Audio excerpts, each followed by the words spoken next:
तो आज मैं आपके सामने लाइव टाइपिंग करके दिखाऊंगा, जिससे कि शायद आपको थोड़ी मोटिवेशन मिले, क्योंकि आप लोग पढ़ाई बहुत कर रहे होंगे लेकिन टाइपिंग वगैरह की प्रैक्टिस नहीं कर रहे होंगे, ठीक है, जो कि सीजीएल के लिए इंपॉर्टेंट भी है और इन जनरल सबको आनी भी चाहिए।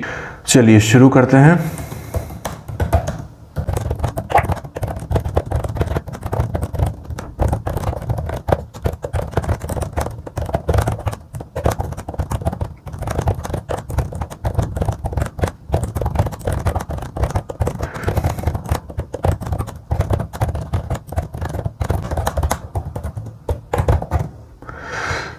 सिक्स वर्ड्स पर मिनट विथ 94.32 एक्यूरेसी, मतलब कि टोटल डिप्रेशन मैंने की है 340 टाइप और उसमें से 332 सही हुए और 8 गलत हुए। And that's how it is.